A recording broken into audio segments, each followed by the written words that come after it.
सलाम।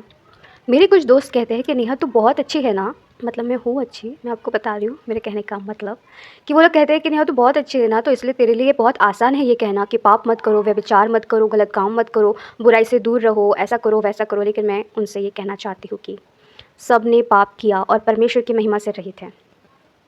मसीहत में आने के पहले भी मैंने बहुत स्ट्रगल किया है और मसीहत में आने के बाद भी मैं बहुत स्ट्रगल कर रही हूँ और ये बहुत शेम की बात है, मैं प्राउड नहीं कर रही उस चीज़ पे। लेकिन सचमुच में ऐसे बहुत से गलत काम होते हैं जो प्रतिदिन मेरे हाथ से होते हैं और मैं जब परमेश्वर के सामने जाती हूँ तो मुझे अपने आप से घृणा आने लगती है कि ओह गॉड फिर से। लेकिन परमेश्वर ने मुझे इतने डेंजर स्वप्न से एक दर्शन देकर चिता दिया है।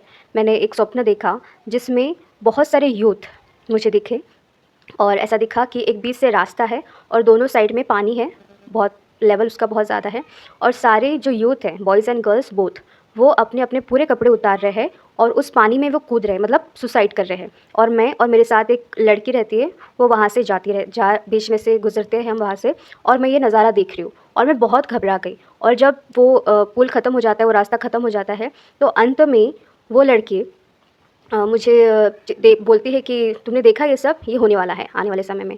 और मैं बहुत घबरा जाती हूँ और वो बेहोश होके गिर जाती है, उसको थोड़ा वोमिटिंग हो जाती है वो लड़की को, और बेहोश होके गिर जाती है और मैं नींद से उठ गई। और मुझे ये सपने का अर्थ नहीं समझा, लेकिन इतना ज़रूर समझा कि व्यभिचार से रिलेटेड ये स्वप्न है। तो मैंने एक स्पिरिचुअल पर्सन से पूछा जो काफ़ी एज हो गई है अभी उनकी, इन सारी चीज़ों से वो भी गुजर चुके हैं बहुत सारी चीज़ों से। तो उन्होंने मुझे बताया, चिताया इस बात से कि आने वाले समय में ये सारी चीज़ें होने वाली है, स्पेशली यूथ के साथ जो व्यभिचार में पड़ने वाले हैं। उनके लिए मुझे और आपको प्रार्थना करनी है, जो इस वीडियो को देख रहे हैं उन सभी को। और हमें अपने आप को भी उस चीज़ से रोकना है, वरना हमारी भी दशा उन लोगों के जैसी होगी जो सुसाइडल स्टेज तक आ गए और वो मर भी गए। परमेश्वर ने कहा कि तुम्हारी देह पवित्र आत्मा का मंदिर है, तुम मेरे हाथों की बनाई हुई रचना हो। क्योंकि सारे पाप शरीर के बाहर होते हैं, लेकिन व्यभिचार जो होता है ना, वो शरीर के अंदर होता है, मतलब शरीर में से होता है वो। और जिस शरीर को परमेश्वर ने इतना सुंदर बनाया, यदि हम उसकी हानि करेंगे ना, तो परमेश्वर हमें नहीं छोड़ेंगे। परमेश्वर का वचन इस स्पष्ट रूप से मैंने स्वप्न के दर्शन में देखा कि अभी अंत का समय बहुत निकट है। इन सारी बातों से अभी बाहर निकल के आओ। कमज़ोर पड़ने का समय नहीं है। शरीर के अनुसार चलोगे तो गिरोगे, आत्मा के अनुसार चलोगे तो जीवित रहोगे। परमेश्वर का वचन रोमियो 13:11 में स्पष्ट रूप से बताया परमेश्वर ने कि समय को पहचान कर ऐसा ही करो, इसलिए कि अब तुम्हारे लिए नींद से जाग उठने का समय आ पहुंचा है। क्योंकि जिस समय हमने विश्वास किया था, उस समय के विचार से अब हमारा उद्धार निकट है। रात बहुत बीत गई है और दिन निकलने पर है, इसलिए हम अंधकार के कामों को त्याग कर ज्योति के हथियार बांध लें। जैसा दिन को शोभा देता है, वैसा ही हम सीधी चाल चलें, न कि लीला क्रीड़ा और पियक्कड़पन में, न व्यभिचार और न लुचपन और न झगड़े और डाहा में, वरन प्रभु यीशु मसीह को पहन लो और शरीर की अभिलाषाओं को पूरा करने का उपाय न करो।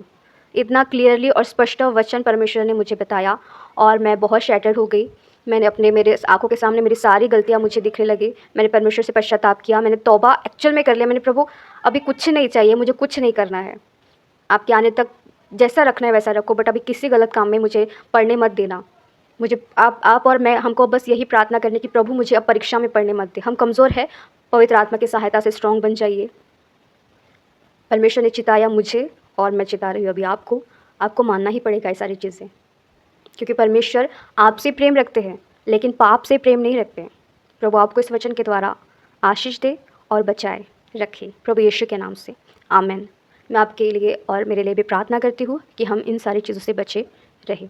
पिता परमेश्वर व प्रभु यीशु मसीह के नाम से प्रभु जी, इस समय प्रार्थना करते हो पिता, जितने लोग इस वीडियो को देख रहे हैं पिता परमेश्वर राजा, और मैं खुद भी मेरे प्रभु, हम पिता परमेश्वर राजा आपके पवित्र कदमों के निकट आते हैं पिता। अब तक की गई तमाम गलतियों के लिए पिता परमेश्वर राजा, जो गुप्त में गंदे काम पिता परमेश्वर राजा, जाने अनजाने में, अकेले में प्रभु जी हमारे हाथों से हुए हैं पिता परमेश्वर राजा, देखने के माध्यम से, बोलने के माध्यम से, विचारों के माध्यम से, व्यवहार के माध्यम से पिता परमेश्वर राजा, उन सारे पिता परमेश्वर राजा गलतियों के लिए मेरे प्रभु जी हम आपसे क्षमा चाहते प्रभु जी। विशेष मेरे पिता परमेश्वर राजा, जितने यूथ मेरे प्रभु इस वीडियो को देख रहे पिता परमेश्वर राजा, हम सबों को मेरे प्रभु में आपके पवित्र लहू के बारे में सौंपते पिता परमेश्वर है, यीशु मसीह के नाम से पिता परमेश्वर है, हम इस सारे व्यभिचार के गंदे पाप से पिता परमेश्वर राजा छुटकारा दीजिए प्रभु। हम पश्चाताप करते हैं पिता, हम पाप में ना पड़े मेरे प्रभु, परीक्षा में ना पड़े मेरे पिता, लेकिन ऐसी सिचुएशन यदि हमारे जीवन में आए मेरे प्रभु, तो हम उस सिचुएशन से भाग जाए यीशु के नाम से पिता। ये हम प्रार्थना करते हैं प्रभु जी। धन्यवाद पिता कि आपने हमें लज्जित होने नहीं दिया पिता परमेश्वर राजा, लेकिन आज हम अपने पापों का अंगीकार करते हैं पिता और उसे छोड़ देते हैं प्रभु यीशु के नाम से पिता। हमें शुद्ध, पाक और पवित्र कर मेरे पिता, और तेरे आगमन के लिए हमें यीशु मसीह मसीह के नाम से तैयार कर मेरे प्रभु जी।